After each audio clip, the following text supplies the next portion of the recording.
What if I told you that Nintendo accidentally created its biggest rival? Shuhei Yoshida, one of PlayStation's key figures, just said that it was almost helpful when Nintendo canceled their partnership with Sony. Yeah, the same deal that could have made the Nintendo PlayStation a real thing. And now he's saying something bold, that competition between Xbox, Nintendo, and PlayStation is good for everyone. Let's talk about how that breakup in the 90s didn't just change gaming history, it saved it. Back in the early 90s, Sony and Nintendo were working on a Super NES CD add-on. Imagine loading up Final Fantasy VI or Chrono Trigger on a disc instead of a cartridge. Wild, right? But Nintendo pulled the plug at the last minute, leaving Sony hanging. Yoshida said, "It was almost helpful that Nintendo canceled the project, otherwise the Sony team would have been stuck as part of a Nintendo system."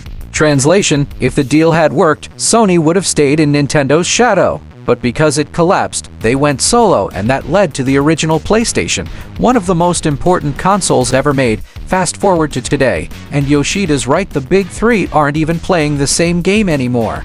PlayStation is all about cinematic single-player experiences. Think God of War, Spider-Man, The Last of Us. Nintendo focuses on creativity, nostalgia, and family. Mario, Zelda, Pokémon, plus the upcoming Switch 2, Xbox. They're betting everything on Game Pass, cloud gaming, and connecting PC players to the console crowd. It's like three parallel universes all chasing different dreams, and that's the best-case scenario for us players. When companies stop copying each other, innovation thrives. Because Sony went its own way, we got discs instead of cartridges. Because Microsoft joined later, we got achievements, Xbox Live, and Game Pass. Because Nintendo stayed weird, we got motion controls, the Wii, and the Switch. If everyone chased the same blueprint, gaming would be boring. Instead, the competition forces each of them to evolve, and we benefit. What Yoshida's saying goes deeper than nostalgia. It's about how setbacks can lead to breakthroughs. That canceled partnership taught Sony independence. It taught Nintendo to double down on their identity. And it set a tone for healthy rivalry that still shapes the industry today. So yeah, Nintendo might have accidentally made their biggest rival, but that rivalry pushed everybody to level up.